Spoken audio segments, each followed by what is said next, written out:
Judges chapter 8. Gideon killed Zebah and Zalmunna. Then the people of Ephraim asked Gideon, "Why have you treated us this way? Why didn't you send for us when you first went out to fight the Midianites?" And they argued heatedly with Gideon. But Gideon replied, "What have I accomplished compared to you?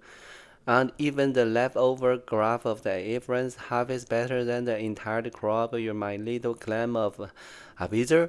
God gave you victory over Abred and Zip, the commander of the Midianite army. What have I accomplished compared to that?" When the men of Ephraim heard Gideon's answer, their anger subsided. Gideon then crossed the Jordan River with his 300 men, and though exhausted, they continued to chase the army. When they reached the Sokat, Gideon asked the leader of the town, "Please give my warrior some food.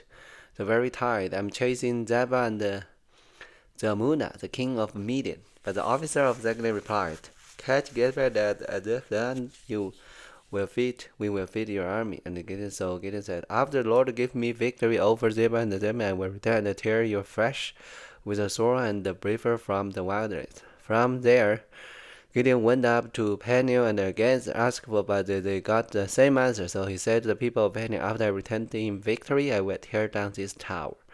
By this time, Zebah and Zalmunna were in Korah with about 15,000 warriors, all that remained of the alliance army of the east. For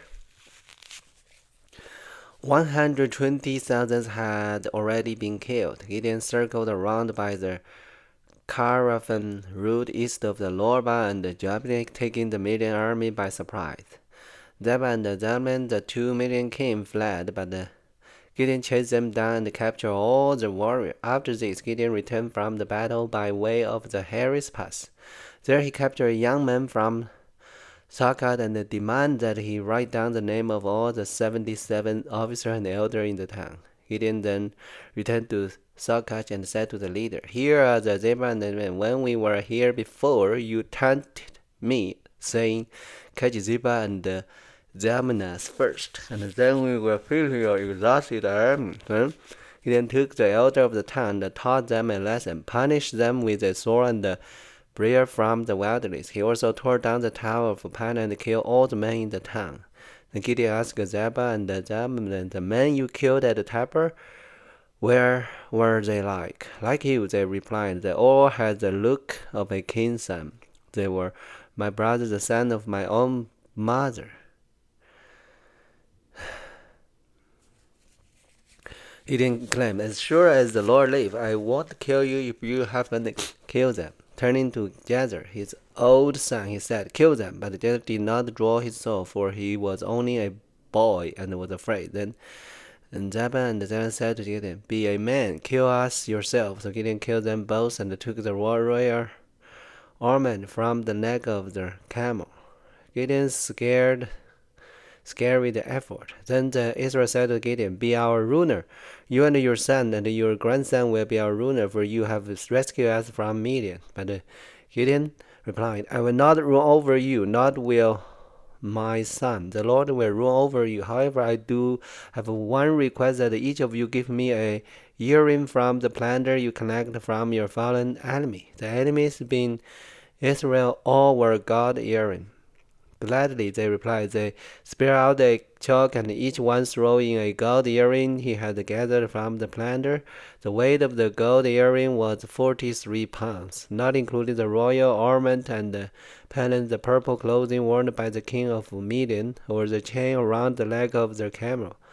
Gideon made a sacred effort from the gold and put it in the Ophrah, his hometown, but soon all the Israel prostituted themselves by worshipping it, and it became a trap for Gideon and his family. That is the story of how people of Israel defeat Midian, which never recovered. Throughout the rest of Gideon's lifetime, about 40 years, there were peace in the land. Then Gideon, son of Josh, returned home, and he had 70 sons born to him, for he had many wives. He also had a concubine in Shechem, who gave birth to a son, who he named Abimelech. Gideon died when he was very old, and he was buried in the grave of his father Josh as an offering in the land of the clan of Abiezer. As soon as Gideon died, the Israelites prostituted themselves by worshipping the image of Baal, making Baal Berith their god. They forgot the God, nor the God who had rescued them from the enemy surrounding them, nor did they show any loyalty to the family of Jerubbaal, that is Gideon, despite all the good he has done for Israel. Chapter 9. Abimelech ruled over Shechem. One day Gideon's son Abimelech went to Shechem to visit his uncle, his mother's brother. He said to them and to the rest of his mother's family, "Ask the leading citizen of Shechem where they want to be ruled, by all 70 of Gideon's sons or by one man, and remember that I am your own flesh and blood." So Abimelech's uncle gave his message to all the citizens of Shechem on his behalf, and after listening to this proposal, the people of the Shechem decided in favor of Abimelech because he was their relative. They gave him 70 silver coin from the temple of Baal Berith, which he used to hire some reckless troublemaker who agreed to follow him. He went to his father's home at Ephraim, and there on one stone they killed all 70 of his half-brothers, the son of Gideon. But the youngest brother, Joram, escaped and hid.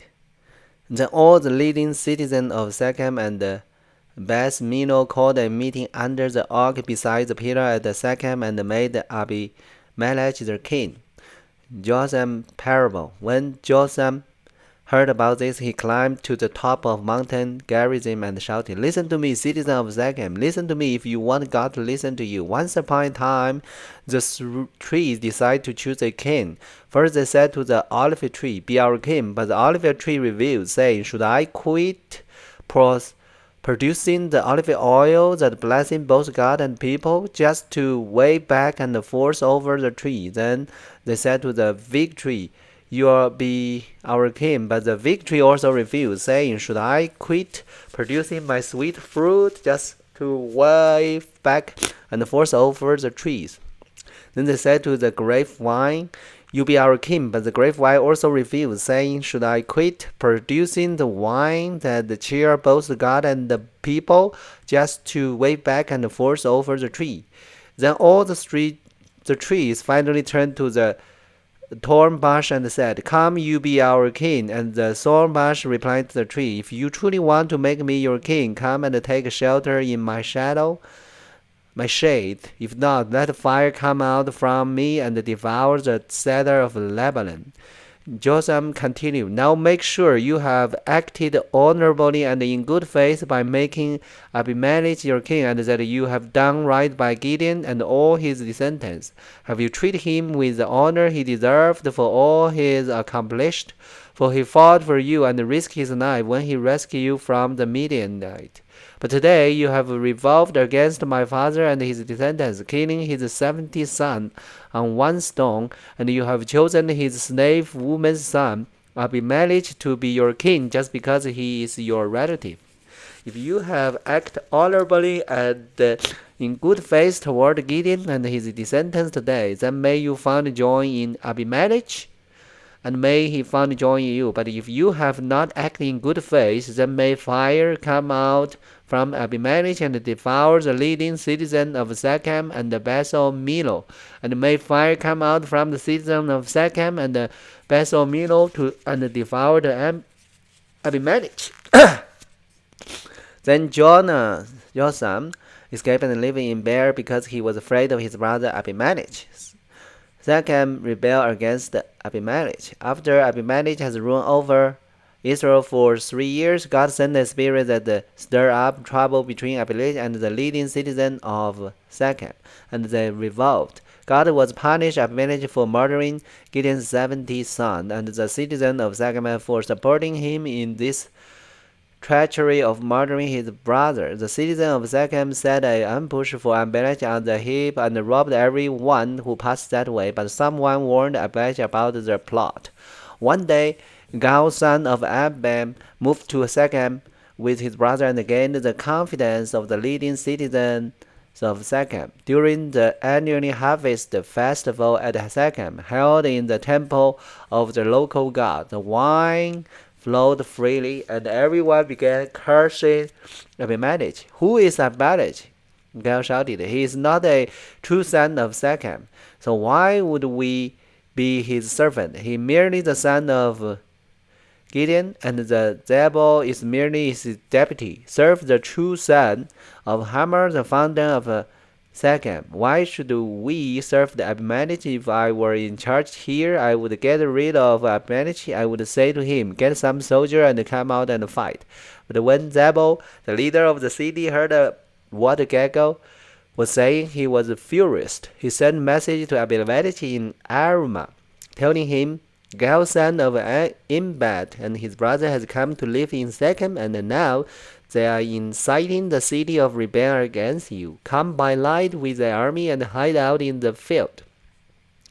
In the morning, as soon as it is daylight, attack the city. When Gal and those who are with him come out against you, you can do with them as you wish. So Abimelech and all his men went by night and split into 4 groups, stationing themselves around Shechem. Gal was standing at the city gate when Abimelech and his army came out to hiding. When Gal saw them, he said to Zebul, look, there are people coming down from the hilltops. Zebul replied, it is just a shadow on the hill that look like men. But again, Gal said, no, people are coming down from the hill, and another group is coming down the road past the definer ark. Then Zebul turned on him and asked, now where is the big mouth of yours? Wasn't it you that said, who is Abimelech, and why should we be his servant? The men you mocked are right outside the city. Go out and fight them. So Gal led the leading citizen of Shechem into battle against Abimelech, but Abimelech chased him, and many of Shechem's men were wounded and fell along the road as they retreated to the city gate. Abimelech returned to Arumah, and Zebulun drove the Gal and his brother out of Shechem. The next day, all the people of Shechem went out into the field to fight. When Abimelech heard about it, he divided his men into 3 groups and set an ambush in the field.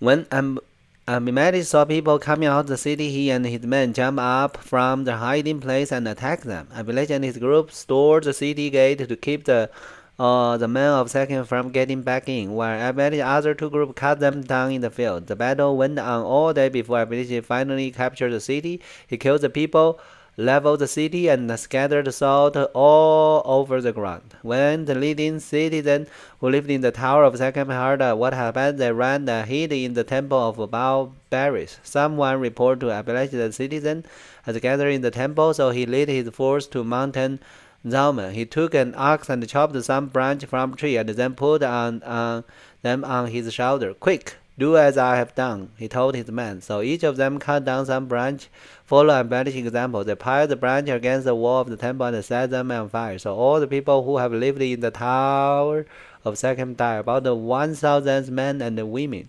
Then Abimelech attacked the tower of Jabez and captured it. But there was a strong tower inside the town, and all the men and women, the entire population, fled to it.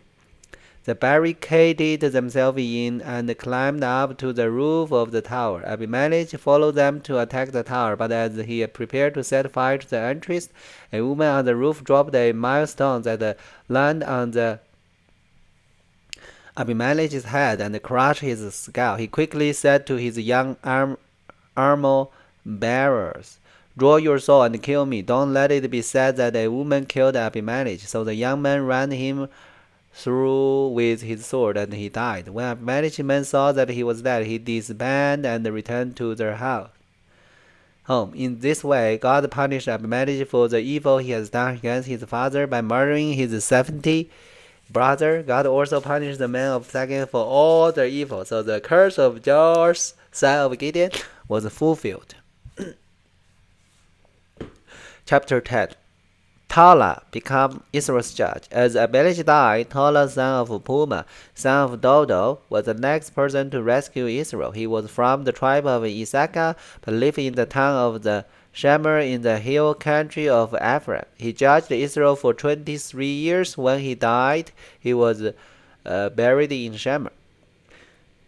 Jair became Israel's judge. After Tola died, Jair from Gideon judged Israel for 22 years.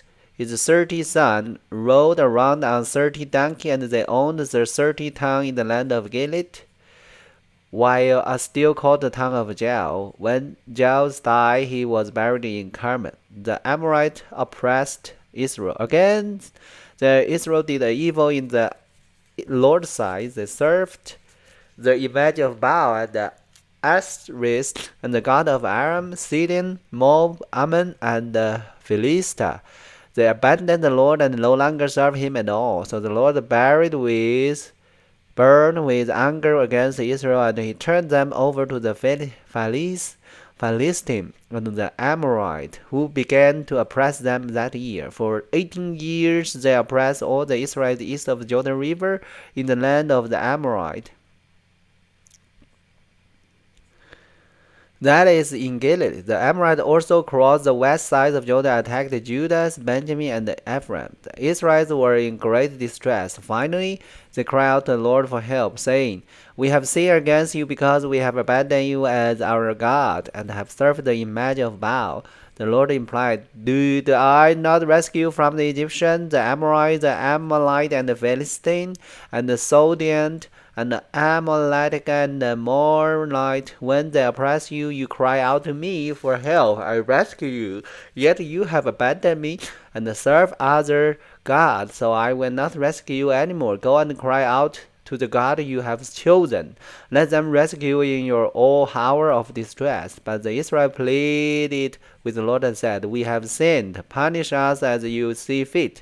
Only rescue us today from our enemies." Then the Israelites put aside their foreign God and served the Lord, and he was grieved by their mystery. At the time, the army of the Amorites had gathered for war and were camped in Gilead, and the people of Israel assembled and camped in the Mizpah. The leader of Gilead said to each other, "Whoever attacks the Amorites first will become ruler over all the people of Gilead." Chapter 11. Jephthah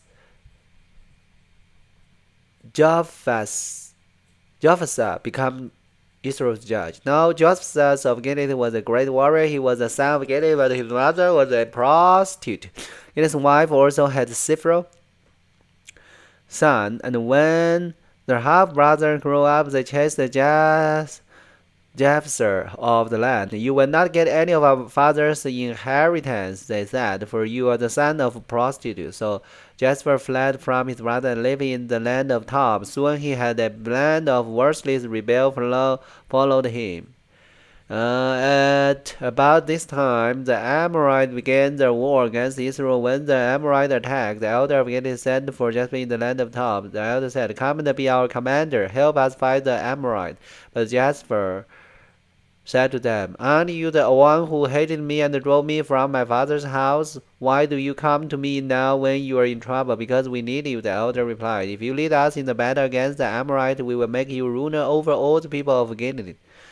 Jephthah said to the elder, "Let me get this straight. If I come with you, and if the Lord give me victory over the Amorites, will you really make me ruler over all the people? The Lord is our witness." The elders replied, "We promise to do whatever you say."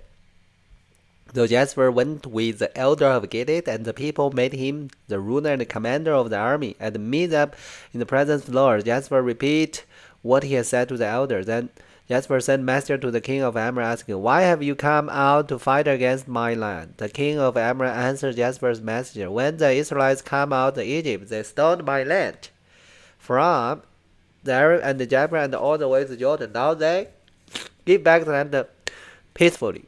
Jephthah sent the message back to the Amorite king. "This is what I have said. Israel did not steal any land from Moab or Ammon. When the people of Israel arrived at Kadesh on the journey from Egypt after crossing the Red Sea, they sent a messenger to the king of Edom asking for permission to pass through his land, but his request was denied. When they Then they asked the king of Moab for similar request, but they won't let them pass through either. So the people of Israel stayed in Kadesh. Finally, they were around Edom and went through the wilderness. They traveled along Moab's eastern border and camped on the other side of Aram River. But they never once crossed the Aram River in Moab, for the Aram was the border of the Moab. Then Israel sent message to King Shira of the Amorite who ruled for the Hittite, asked for permission to cross through this land to get their destination. But the King Shira did not trust Israel to pass through his land. Instead, he mobilized the army at Jephthah and attacked them. But the Lord God of Israel gave his people victory over King Jephthah. So they took control of the land of the Amorite who lived in the area, from the Aram River to the Jabbok River, and from the east wetlands to the Jordan. So you see, it was the Lord, the God of Israel, who took away the land from the Amorite and gave it to the Israel. Why then should we give it back to you? You keep whatever your God Jephthah gave you, and we will keep whatever the Lord our God gave us. Are you any better than Balak, son of Zippor, king of Moab? Did he try to make a case against Israel for dispute land? Did he go to war against them? Israel has been lived here for 300 years, inhabiting Heshbon and its surrounding settlement, all the way to Aram and its settlement, and in all the town along the Aram. Why have you made no effort to recover it before now? Therefore I have not sinned against you. Rather, you have wronged me by attacking me, and let the Lord, who is judge, decide today which of us is right, Israel or Ammon. But the king of Ammon paid no attention to Jephthah's message. Jephthah's vow. At the time the Spirit of the Lord came upon Jephthah, and he went throughout the land of Gilead and Manasseh, including Mizah in Gilead. And from there he led an army against the Amorite. And Jephthah made a vow to the Lord. He said, if you give me victory over the Amorite, I will give to the Lord whatever comes out of my house to meet me when I return to Trumpet. I will sacrifice it as a burnt offering. So Jephthah led his army against the Amorite, and the Lord gave him victory. He crossed the Amorite, devastating about 20 towns from Aram to the Aram near the Mini, and as far away as Ammon. In this way, Israel defeated the Amorite. When Jephthah returned home to Mizah, his daughter came out to meet him, playing on the timbre and dancing for joy. He was his one and only child. He has no other son or daughter. When he saw him, he tore his clothes in anguish. Oh, my daughter, he cried out, you have completely destroyed me.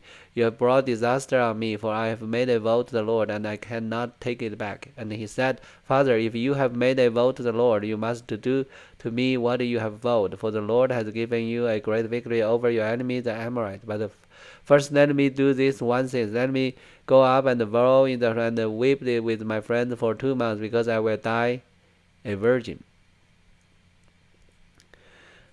You may go, Jephthah said. And he sent her away for 2 months. He and her friends went in the hell and wept because he would never have children. When he returned to him, he further kept the vow he had made, and she died a virgin. So it has become a custom in Israel for young Israel to go away for 4 days each year to lamentate the fate of Jephthah's daughter. Okay, so those several chapters is talking about more judges. Is that actually Gideon's son?